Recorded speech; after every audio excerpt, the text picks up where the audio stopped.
13 avril 2026, je me suis rendu à Hendaye pour installer des capteurs infrasons sur le magnifique domaine du château observatoire d'Abadia. C'est un lieu préservé et naturel situé sur la côte basque, juste à côté de l'Espagne.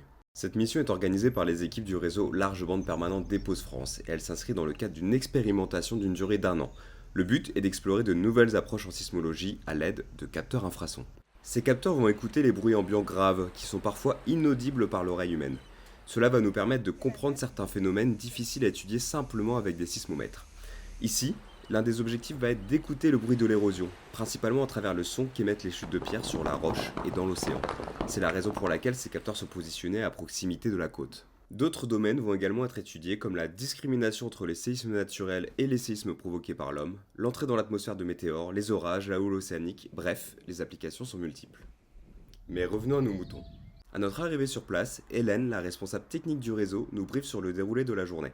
Nous repérons ensuite les 3 sites d'implantation des capteurs infrasons qui seront disposés en un triangle équilatéral de 200 mètres de côté, ce qui va permettre de déterminer la source précise du signal. Ils sont placés proches de la végétation, dans les bois, pour filtrer le bruit du vent et avoir le signal le plus précis possible. Nous installons également d'autres capteurs sur ces 3 sites multi-instrumentés, comme des sismomètres ou des stations météo, qui permettront de prendre en compte d'autres paramètres lors de l'analyse des données. Il est maintenant l'heure de retrousser nos manches et de s'y mettre. Toute l'équipe s'est mobilisée pour installer le matériel, parce que nous avons dû décharger et répartir les différents équipements sur les 3 sites, tirer un câble sur une quarantaine de mètres pour alimenter en électricité le site principal, l'enfuir pour le protéger, enterrer les 3 sismomètres, tirer des câbles, planter les stations météo, encore tirer des câbles, et même réparer certains équipements à la dernière minute. Mais vu la qualité du lieu de travail, l'installation s'est super bien déroulée.